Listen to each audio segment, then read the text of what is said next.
नमस्कार, मैं हूं आपके साथ सोनिया चौहान। मध्य प्रदेश छत्तीसगढ़ की खबरों में आप सभी का स्वागत है। बुलेटिन की शुरुआत करते हैं हेडलाइंस के साथ। बिहार में मतदान के बाद मतगणना का इंतजार। मतगणना की तैयारियों को लेकर बैठकों का दौर शुरू। जिला निर्वाचन अधिकारी ने मतगणना को लेकर किया मंथन। संभाग में सिविक एक्शन कार्यक्रम का आयोजन। सीआरपीएफ के 62 बटालियन ने किया आयोजन। बुधनी में महिला की आकस्मिक मौत के बाद जांच समिति गठित। 4 सदस्यीय जांच समिति का किया गया गठन। समिति को दिए गए जांच कर प्रतिवेदन प्रस्तुत करने के निर्देश। धमतरी में एक भीषण सड़क हादसा। ट्रेलर ने बाइक सवार महिला को कुचला। मौके पर हुई महिला की मौत। कसडोल में आंवला नवमी के अवसर पर विशेष पूजा अर्चना। महिलाओं ने की आंवला वृक्ष की पूजा। छत्तीसगढ़ के राजनीतिक हलचलों के बीच एक बड़ी खबर सामने आई है। मुख्यमंत्री भूपेश बघेल और कांग्रेस संचार विभाग प्रमुख सुशील आनंद शुक्ला को मानहानि का नोटिस भेजा गया। बता दें कि ये नोटिस पूर्व मंत्री और बीजेपी प्रत्याशी बृजमोहन अग्रवाल ने अपने अधिवक्ता के जरिए नोटिस भेजा। बृजमोहन से बड़ा गुंडा कौन और बृजमोहन हमले की नोटंकी कर रहे बयान पर मानहानि का नोटिस भेजा है।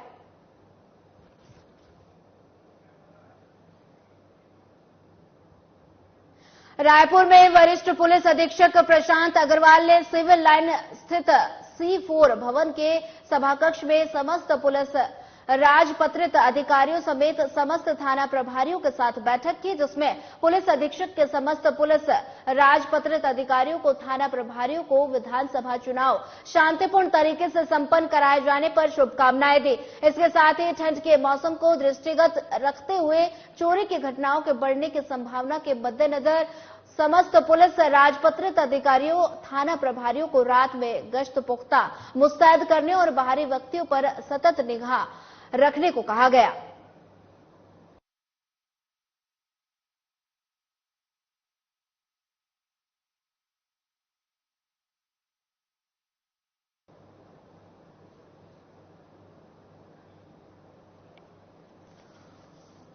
बता दें कि रायपुर में वरिष्ठ पुलिस अधीक्षक प्रशांत अग्रवाल ने सिविल लाइन स्थित C4 भवन के सभाकक्ष में समस्त पुलिस राजपत्रियों अधिकारियों समेत समस्त थाना प्रभारियों के साथ बैठक की, जिसमें पुलिस अधीक्षक ने समस्त पुलिस राजपत्रित अधिकारियों और थाना प्रभारियों को विधानसभा चुनाव शांतिपूर्ण तरीके से संपन्न कराए जाने पर शुभकामनाएं दी।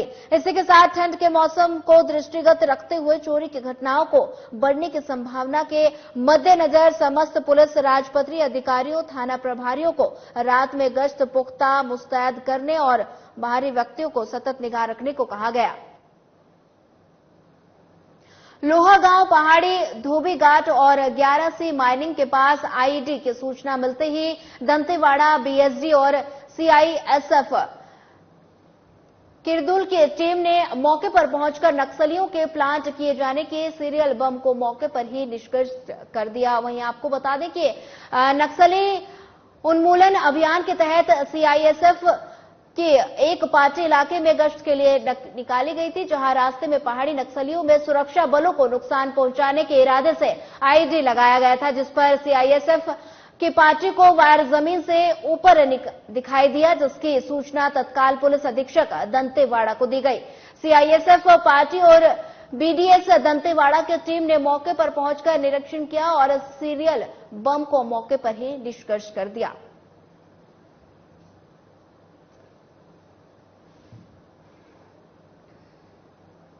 झीरम घाटी हत्याकांड पर सुप्रीम कोर्ट का फैसला आया है। बता दें कि झीरम घाटी हत्याकांड में लगभग कांग्रेस के 32 कार्यकर्ताओं की हत्या कर दी गई थी। शुरुआत में इसकी जांच एनआईए द्वारा की गई थी, बाद में इसके लिए अलग से आयोग बना दिया गया, परंतु किसी कारणवश जांच में लगातार देरी होती रही, जिसकी वजह से पूरे घटनाक्रम की पुख्ता जानकारी अब तक प्रदेश के लोगों को नहीं है। लेकिन अब पूरे मामले की जांच सुप्रीम कोर्ट के आदेश पर अब छत्तीसगढ़ पुलिस द्वारा की जाएगी और आरोपियों के खिलाफ कार्रवाई की जाएगी।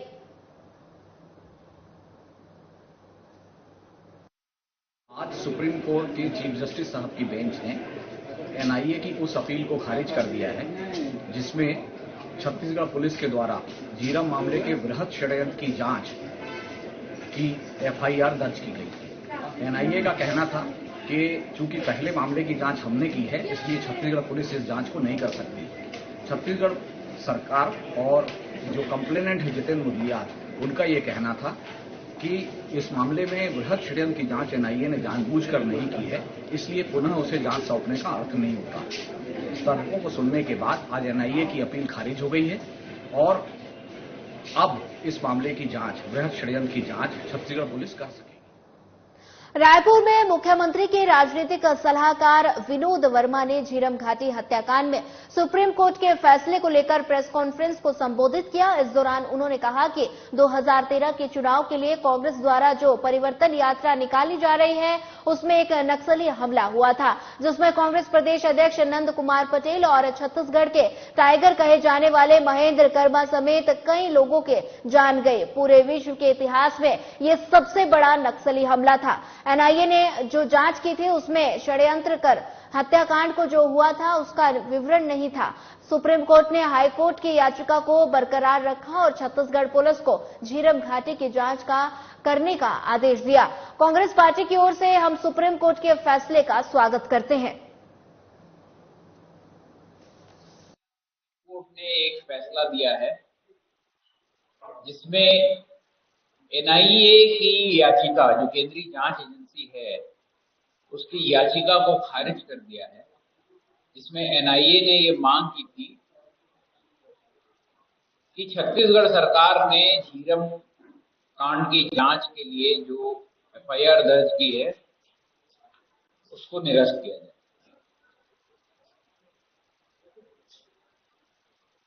विधानसभा चुनाव 2013 से ठीक पहले 25 मई 2013 को छत्तीसगढ़ कांग्रेस की कमेटी की तरफ से जो परिवर्तन यात्रा निकाली जा रही थी, उस पर कथित नक्सली हमला हुआ। इस हमले में कांग्रेस के वरिष्ठ नेतागण, जिसमें हमारे तत्कालीन प्रदेश अध्यक्ष नंद कुमार पटेल जी, बस्तर टाइगर कहे जाने वाले महेंद्र कर्मा जी, पूर्व केंद्रीय मंत्री विद्याचरण शुक्ला जी, पूर्व विधायक उदय मुदलियार जी, दिनेश पटेल जी और कई कांग्रेस के कार्यकर्ताओं सहित कुल 32 लोग शहीद हुए।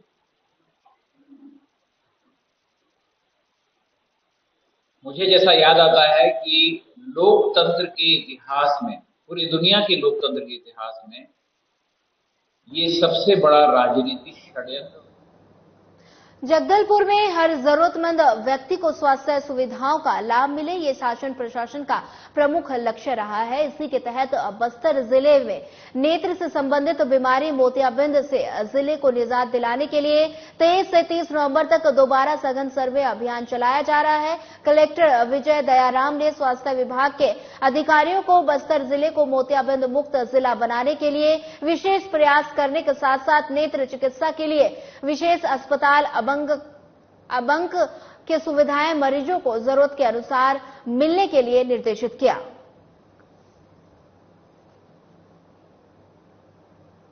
बालाघाट में विधानसभा निर्वाचन 2023 के तहत जिले में शांतिपूर्ण और सुरक्षित मतदान के बाद अब 3 सितंबर को होने वाली मतगणना की तैयारियां भी शुरू हो गई हैं। मंगलवार को जिला निर्वाचन अधिकारी डॉक्टर गिरीश कुमार मिश्रा ने स्थानीय पॉलिटेक्निक महाविद्यालय में आरओ और एआरओ के साथ मतगणना के संबंध में बैठक ली। बैठक में मतदान केंद्रों की संख्या, गणना, पर्यवेक्षकों और माइक्रो ऑब्जर्वर्स के प्रशिक्षण के संबंध में मंथन किया गया।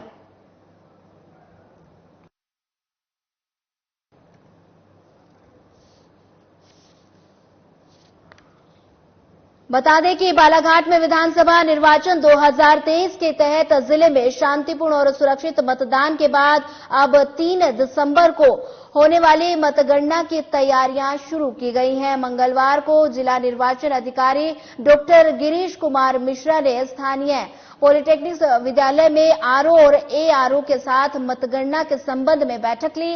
बैठक में मतदान केंद्रों की संख्या, गणना, पर्यवेक्षकों और माइक्रो ऑब्जर्वर्स के प्रशिक्षण के संबंध में मंथन किया गया। बिलाईगढ़ विधानसभा के धान उपार्जन केंद्रों में भी विधानसभा चुनाव का असर देखने को मिल रहा है। छत्तीसगढ़ में 1 नवंबर से ही धान खरीद शुरू हो गई है। ऐसे में किसान धान बेचने मंडी बहुत ही कम पहुंच रहे हैं। कयास लगाए जा रहे हैं कि किसान भी चुनाव के नतीजे का इंतजार कर रहे हैं। वहीं धान उपार्जन केंद्र में धान बेचने आए किसान पुनीराम टंडन ने बताया कि वो धान बेचने मंडी आए हैं और 24 क्विंटल धान बेचा है।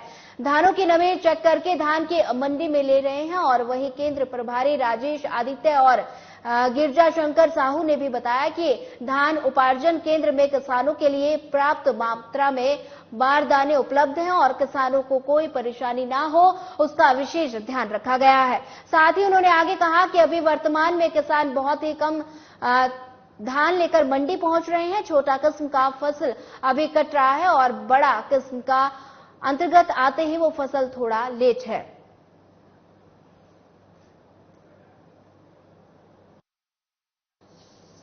हाँ, चेक के नमी और बराबर नमी चेक हो रहा है। कितना धान बेचे आप? मैं अभी 60 तौल दिया हूँ धान। 24 क्विंटल। क्या रेट में खरीद रहे हैं? 2183 रुपए। इस बार क्या लग रहा है, धान को लेकर किसानों में उत्साह है? नहीं, सामान्य है। अभी जो चुनावी घोषणा हुआ है उसका भी असर क्या देखने को मिल रहा है यहाँ? तो अभी तो मंडी शुरू हुआ है और किसान में उत्साह तो है। ठीक है, अभी आवक कम है, मोटा धान ज्यादा आ रहा है। हाँ, मोटा का ज्यादा खरीदी हो रहा है। यहाँ लगभग पंजीयन के बेस पे 71,000 कुंटल लगभग है। किसानों की क्या व्यवस्था है यहाँ? किसानों की क्या छाँव है, यहाँ पेड़ पे पानी वानी व्यवस्था रखा है पीने वीने के लिए। सभी प्रकार की व्यवस्था है यहाँ पर किसानों। अब तक कितने खरीदारी हो गई होगी? अब तक इसमें कल के डेट में 2834 कुंटल टोटल खरीदी हुआ है। अभी तक 49 किसान का धान खरीदी किया गया है, जिसमें के 1460 कुंटल 80 किलो हुआ है। अभी किसानों के लिए क्या व्यवस्था रखा गया है यहाँ पर? किस टाइप का व्यवस्था है? व्यवस्था ठीक है, बरदाना व सब पर्याप्त मात्रा में है। किसाने कैसे पहुँच रहे हैं यहाँ? अभी कम मात्रा में आ रहे हैं, जिससे कटाई हुआ है उसके हिसाब से धीरे धीरे अभी तक। धमतरी के केसकाल घाट की सड़क काफी जर्जर हो चुकी थी, जिसकी रिपेयरिंग का कार्य शुरू किया गया। रिपेयरिंग के बाद निश्चित रूप से यहां आने जाने वाले वाहनों को काफी सुविधा हो जाएगी, लेकिन अभी घाट पर रिपेयरिंग कार्य प्रगति पर होने की वजह से परेशानियों का सामना करना पड़ रहा है। दरअसल यहां साधारण कार्य शुरू होने की वजह से गाड़ियों को केसकाल के सिहावा धमतरी रायपुर रूट पर डायवर्ट किया गया। इस वजह से सिहावा बोरई रोड में भारी जाम लगा हुआ है। वहीं अधिकारियों के अनुसार रिपेयरिंग कार्य 30 नवंबर तक चलेगा।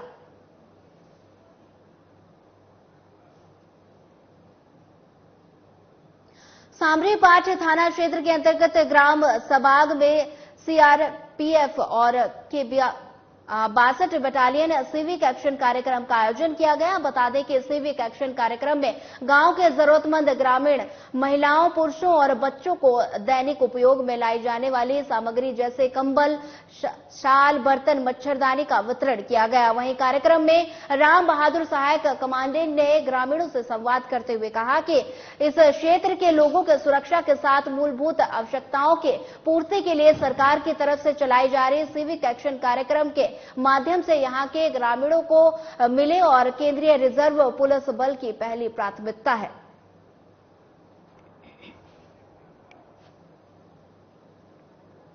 खबर राजनांदगांव से है, जहां एकादशी तुलसी पूजा पर्व पर विशेष रूप से गन्ने को महत्वपूर्ण माना जाता है, जो बाजार में आ चुका है। साथ ही एकादशी जेठोनी पर्व पर बाजार में रौनक लौटाई है। बाजारों में काफी भीड़ नजर आ रही है। वहीं व्यापारी भी जोरों शोरों से फल बेचने लगे हुए हैं, तो ग्राहक भी त्योहार पर खरीदारी व व्यापारियों का हौसला बढ़ा रहे हैं।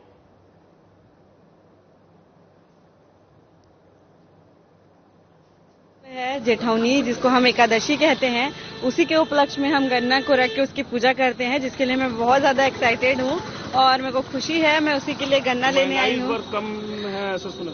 महंगाई तो देखो हर बार वैसी ही रहती है, क्योंकि गन्ना की आज इस साल शायद उपज ज्यादा हुई है, जिसके कारण शायद थोड़ा सस्ता पड़ जाए। खैर सस्ता हो या महंगा हो, हमें तो त्योहार मनाना है, तो हम बस लेंगे और अच्छे से त्योहार मनाएंगे। 350-400 रुपए का बिक रहा है, 20 पीस का बंडल है। जो एकादशी का जो त्योहार है अभी जी, तो त्योहार की रौनक रहेगी कि नहीं रहेगी, कि महंगाई रहेगी? महंगा तो उस हिसाब से नहीं है और नहीं रहना चाहिए, सस्ता पड़ रहा है इस बार। जी, इस बार माल कुछ ज्यादा ही आया है और माल ज्यादा आया तो बिकेगा लग रहा है। और बिकने के लिए तो बिकेगा ही, बिकने अभी जितना बिकेगा भी। अगली खबर तिल्दा नेवरा से है, जहां ग्रेविटी स्पंज स्टील आयरन में एक मजदूर काम करते समय ऊंचाई से गिर गया, जिसके बाद मजदूर के पास के ओम हॉस्पिटल में भर्ती उसे कराया गया। घायल मजदूर का नाम ऋतिक कुमार वर्मा बताया जा रहा है। वहीं घायल मजदूर के सर पर चोट लगने से उसकी हालत गंभीर बताई जा रही है। आपको बता दें कि ग्रेविटी स्पंज स्टील आयरन में मजदूरों को किसी प्रकार के सुरक्षा उपकरण नहीं दिए गए, जिस वजह से ये घटना घटी। बताया जा रहा है कि मजदूरों ने सुरक्षा उपकरणों को लेकर प्रबंधकों को पहले भी कहा था, लेकिन किसी प्रकार से सुरक्षा उपकरण मजदूरों को उपलब्ध नहीं कराए गए। ग्रेविटी स्पंज आयरन चांपा, यहाँ मेरा भाई काम करता था। यहाँ सुरक्षा सिक्योरिटी नहीं होने के कारण हादसा हुआ है। अभी आपका भाई कैसा है? अभी तो बातचीत कर रहा है, बाकी हाथ और पैर दोनों बुरी तरीके से वो क्षतिग्रस्त हुआ है। तो और आप लोगों ने अपने सरपंच या किसी ऊपर में पहले कभी सुरक्षा उपकरण के लिए बोला है? सरपंच को बताए थे, सरपंच को कल बता दिए थे। उप सरपंच आया था, सरपंच रायपुर गया था तो उससे बात हुआ है शायद। यहाँ सर कोई सेफ्टी नहीं है, यहाँ सर कोई सेफ्टी नहीं है, ना कोई व्यवस्था नहीं है। गाड़ी बाहर में खड़ा रहता है, कोई सीख फाड़ रहा है, कुछ कर रहा है। दूसर में कोई मजदूर का रेट भी नहीं है। कारपेंटर, फीटर, ग्राइंडर, कटर, मिस्त्री, कोई का रेट सर्कुलर नहीं चिपका है। मजदूर को 260, 70, 80 रुपया दे रहा है, कारपेंटर को वैसे दे रहा है 420-30 रुपया से। यहाँ कोई सेप्टिक व्यवस्था नहीं, खाने का भी व्यवस्था नहीं, छाया नहीं है। अभी हादसा हुआ है ऋतिक कुमार वर्मा, उसके बारे में जानकारी लेने के लिए आया था कि घटना बगैर सेफ्टी के हुआ है कि सेफ्टी में हुआ है, क्या हुआ है। हम लोग जीएम को लेटर के साथ दिए हैं। हाँ, उस लेटर की कॉपी है आप प्लांट के साथ में? उस लेटर की कॉपी है आप लोग के पास? है, ऑफिस में है अभी। हाँ। आपको मिल जाएगा कॉपी। हम लोग बात किए हैं कि जो प्लांट एरिया में जो रेट है निर्धारित है, वो मिलनी चाहिए। सेफ्टी की पूरी सुविधा होना चाहिए। आपने वहाँ पे दिया लेटर, उस पर कितना दिन हो गया उस लेटर को दिए, पत्र को दिए हुए? अभी तो 1.5 महीना हुआ है दिए हुए। 1.5 महीने में उन्होंने कोई कार्रवाई नहीं की, उसके लिए आपने कोई कदम उठाया? मैं चांपा सरपंच से बात किया हूँ उसके बारे में, जीएम से मिलने के लिए। जीएम अभी तक हमारे पास एक बार भी नहीं मिली है। मैं बार बार फोन लगा रहा हूँ, वो उठा भी नहीं रहे हैं।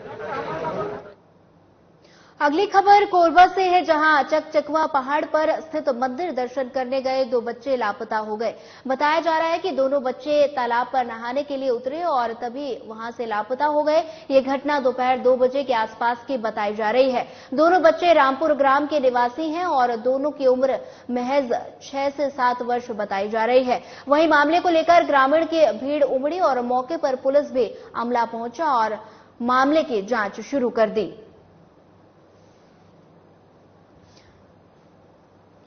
बता दें कि खबर कोरबा से है, जहां चकचकवा पहाड़ पर स्थित मंदिर में दर्शन करने 2 बच्चे गए और लापता हो गए। बताया जा रहा है कि दोनों बच्चे तालाब पर नहाने के लिए उतरे और तभी से लापता है। ये घटना दोपहर 2 बजे के आसपास की बताई जा रही है। दोनों बच्चे रामपुर ग्राम के निवासी हैं। वहीं दोनों बच्चों की उम्र महज 6 से 7 वर्ष बताई जा रही है। वहीं मामले को लेकर ग्रामीणों की भीड़ उमड़ी और मौके पर पुलिस भी पहुंची और मामले की जांच शुरू कर दी।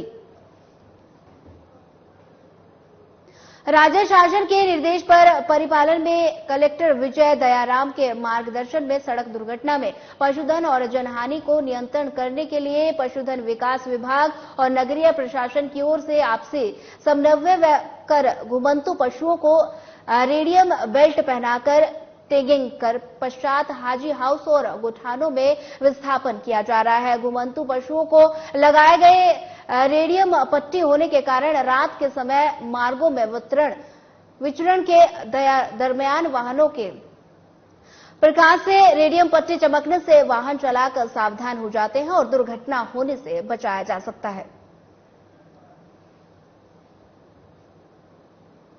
गरियाबंद थाना क्षेत्र के वार्ड नंबर 7 रावण भाटा इलाके में बीती रात तेंदुआ देखा गया, जिसका सीसीटीवी फुटेज भी सामने आया है, जिससे स्थानीय लोगों में दहशत फैल गई। मामले को लेकर वन विभाग और पुलिस की टीम ने तेंदुए की सर्चिंग शुरू कर दी। इसके साथ ही वहां रहने वाले लोगों को अलर्ट कर दिया गया।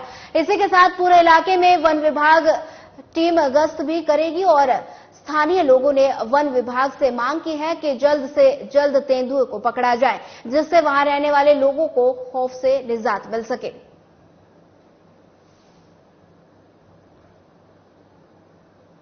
खबर नगरनार से है, जहां पुलिस ने अवैध रूप से शराब का परिवहन करने वाले 2 आरोपियों को गिरफ्तार किया। बता दें कि पुलिस को सूचना मिली थी कि एक कार से अवैध अंग्रेजी शराब को छिपाकर छत्तीसगढ़ में खपाने के लिए लाया जा रहा था, जिसके बाद उड़ीसा राज्य से अंतर्राज्यीय मार्ग से होने वाली अवैध वस्तुओं की तस्करी को रोकथाम के लिए वरिष्ठ पुलिस अधीक्षक जितेंद्र सिंह मीणा, अतिरिक्त पुलिस अधीक्षक महेश्वर नाग के निर्देश पर कार्रवाई की गई, जहां पुलिस ने 2 आरोपियों को भारी मात्रा में अवैध अंग्रेजी शराब के साथ गिरफ्तार किया। फिलहाल पुलिस आगे की कार्रवाई में जुट गई है।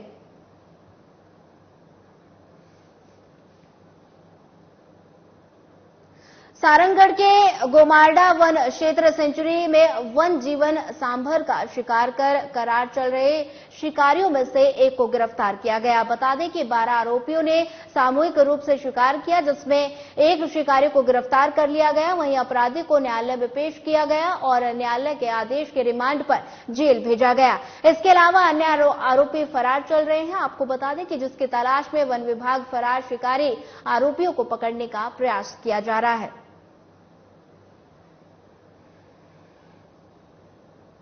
गोमारडा अभयारण्य सारंगगढ़ क्षेत्र के बटाऊपाली द्वीप के कक्ष क्रमांक 930 में तार बांधा नाम का स्थान है गोमारडा अभयारण्य सारंगगढ़ में। वहां पर रेंगालमुड़ा निवासी कैलाश पटेल और दयानिधि और अन्य आरोपी मिलकर वहां तार बिछाए थे। उसमें एक नग सांभर का शिकार हो गया, वह शिकार। उसमें फर्स्ट में हम लोग कैलाश पटेल को पकड़ के उसको न्यायिक रिमांड में वन संरक्षण अधिनियम 1972 की धारा 9, 29, 31, 50, 51 के तहत उसको न्यायिक रिमांड में भेजे हैं और एक फरार मुजरिम को आज पकड़ के दयानिधि वल्द अगनू बढ़िया जंगालमुड़ा को पकड़ के आज न्यायिक रिमांड में उसको जेल भेजा।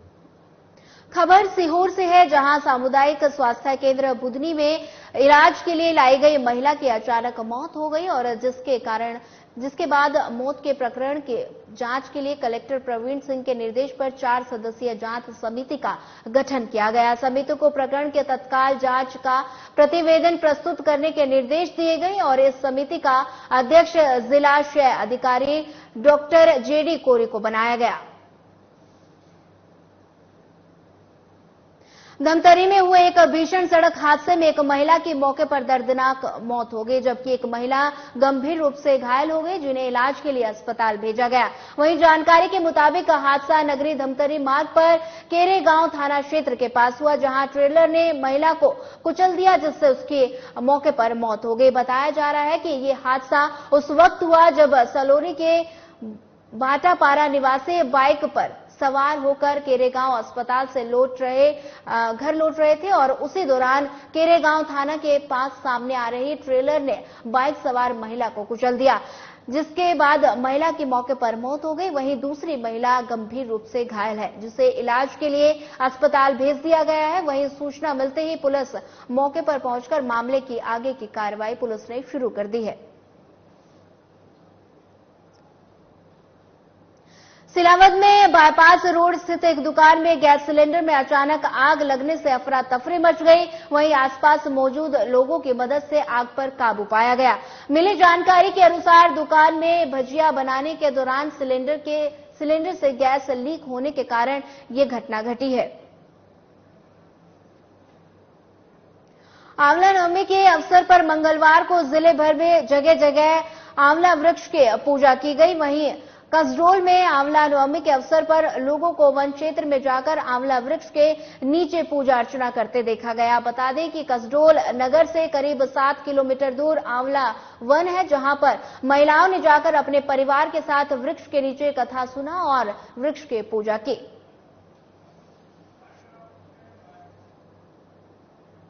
फिलहाल इस बुलेटिन में इतना ही। ज्यादा खबरों के लिए बने रहिए हमारे साथ। नमस्कार।